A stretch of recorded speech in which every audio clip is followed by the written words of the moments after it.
Welcome to today's Explainer. Today, we are looking at an EV revolution.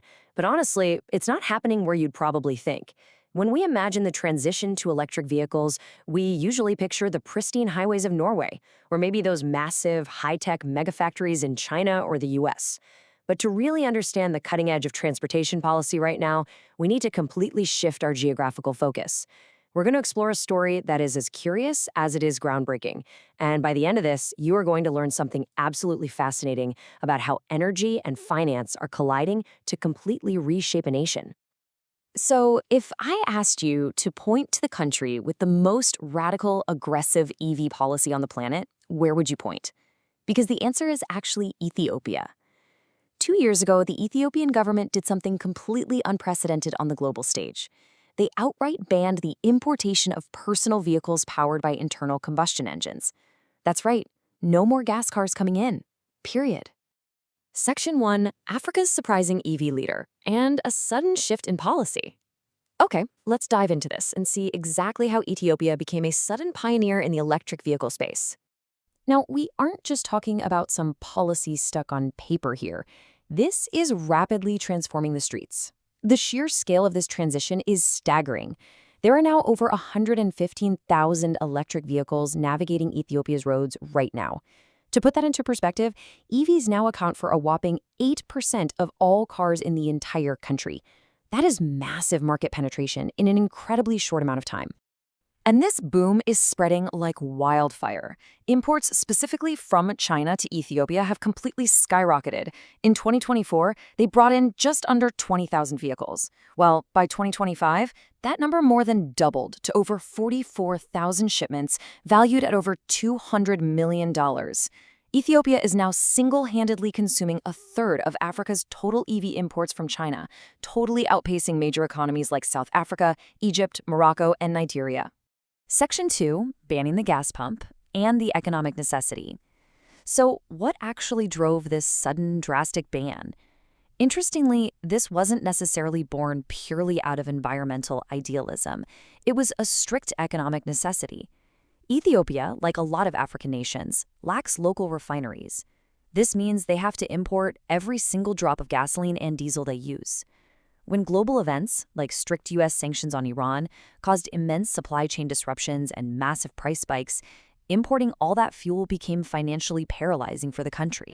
The financial drama behind this is intense. Ethiopia was bleeding $4.2 billion a year on fuel imports, putting just an unbearable strain on their foreign currency reserves. Add to that $128 million every single month in fuel subsidies. With the closure of the Strait of Hormuz creating a massive shortfall of 180,000 metric tons of fuel, the government's hand was basically forced.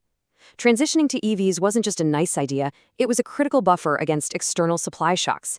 And remember, before the ban, regular gas cars faced staggering 200% import tariffs, so standard cars were already incredibly expensive. But let's bring those massive macroeconomic numbers down to earth for a second. For the average citizen, this transition is really about escaping a daily nightmare. This quote from architect Degareg Bekele captures it perfectly. Before buying his Volkswagen EV, he was dealing with chronic fuel shortages, waiting 2 to 3 hours at a petrol pump early in the morning, only for the fuel to run out before it was even his turn. Even though he had some initial doubts about going electric, escaping those agonizing endless lines has left him with absolutely zero regrets. Now, what's really interesting about this is the direct impact on a citizen's wallet. We're talking about an operational cost plummeting from $27 a month for fuel down to just $4 a month for EV charging. That is massive economic relief. For public transport operators, that profit margin expansion is even more striking. By adopting EVs, drivers are suddenly shielded from the wild, unpredictable swings of global oil volatility. Section 3, the infrastructure paradox, and EVs without a robust grid. Okay, how do you power all these EVs without a reliable grid? Because here is where the story gets incredibly complicated. We have an EV revolution happening at breakneck speed, colliding headfirst with a glaring infrastructure paradox. Ethiopia simply does not have a robust, fully functioning electrical grid. In fact, even in the capital city of Addis Ababa, the supply of electricity is interrupted frequently every single day.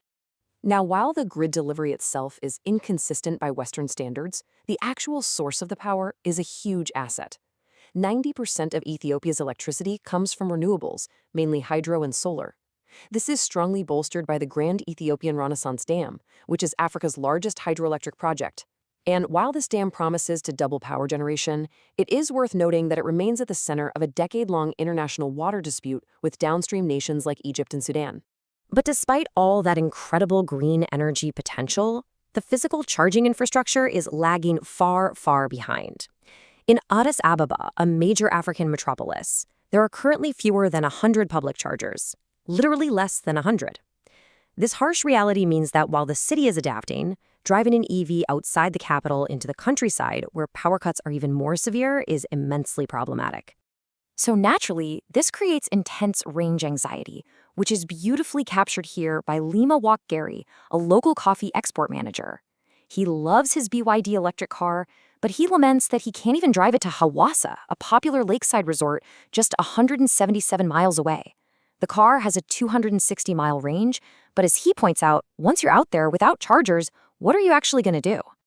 And beyond just range anxiety, there is a severe affordability gap. To encourage adoption, the government completely exempted EVs from virtually all fees and import duties. But even then, the absolute cheapest BYD vehicle comes in at about $13,000. When you consider that a local physician might earn less than $100 a month, the upfront purchase price remains an almost insurmountable hurdle for the average citizen. Section 4. Decentralizing the power grid through off-grid solutions. To really understand how this scales, let's learn something more about what's happening off the main grid. If the national utility grid can't handle it, off-grid solutions absolutely have to step in. This brings us to a fascinating proposal from the technology and finance giant Tether. They're proposing a modular, decentralized model to power these vehicles. It's a hub-and-spoke concept. Instead of waiting around for a massive national grid upgrade, the idea is to identify strategic rural commercial nodes and upgrade existing small retail solar kiosks into robust charging hubs by adding things like solar carports. But of course, solar panels alone aren't enough to charge a whole fleet of vehicles. You need serious energy storage to handle those charging spikes. Tether's strategy involves using second-life batteries. These are recycled, older EV batteries repurposed for stationary energy storage at these rural hubs. This drastically reduces the hardware costs while preventing the local microgrids from completely collapsing under the intense power draw of a charging vehicle. What makes this plan so brilliant is its gradual, bottom-up scalability. I mean, trying to build a supercharger network for luxury sedans in rural Africa right now would be technical suicide. Instead, Phase 1 focuses on battery swapping for the true workhorses of the rural economy, the 2- and 3-wheelers, like boda-bodas and rickshaws. Then, Phase 2 slowly introduces AC charging for small commercial vans and agricultural pickups, the vital vehicles that desperately need the low operating costs of electricity for logistics. Section 5. Crypto and solar synergy, the financial layer. So, let's look at this financial layer. How do you make this financially viable for rural drivers who might be entirely unbanked? Well, that leads us right to the intersection of energy and digital finance. The absolute crucial point here is how Tether leverages its financial muscle to solve the payment hurdle. They propose integrating micropayments using the Lightning Network. This allows a driver to pay strictly per second or per single watt-hour of charge. There are absolutely zero fixed subscription fees, which completely bypasses traditional banking constraints and wipes out the risk of insolvency. They could even tokenize excess solar energy, allowing a kiosk that produces unused power to sell it at a discount during peak hours, creating a very dynamic, localized energy market. This matters because it proves that decentralized crypto networks actually have real-world utility well outside of just financial speculation. Of course, for any of this decentralized tech to actually work on the ground, seamless integration is required. It necessitates strong partnerships with local EV makers and importers. Standardized charging kits need to be distributed to these kiosks. And crucially, this instantaneous micropayment software needs to be integrated directly into the dashboards and navigation apps of the vehicles being driven locally. Which brings us to the bigger picture, perfectly summarized here by Bob Wasanga of the Africa E-Mobility Alliance. He notes that with 17 electric vehicle assembly plants currently in the pipeline in Ethiopia and plans for up to 60 by 2030, this is a true localized economic paradigm shift.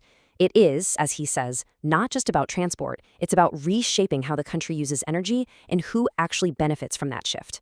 Which leaves us with a truly fascinating question to ponder today. Will decentralized solar networks and instantaneous crypto micropayments become the blueprint that powers the future of transportation in regions where traditional infrastructure fails? It's a thrilling possibility, and Ethiopia is currently acting as the global laboratory, testing it in real time. Thank you so much for joining me and learning something new on today's Explainer, and I absolutely can't wait to dive into our next topic with you.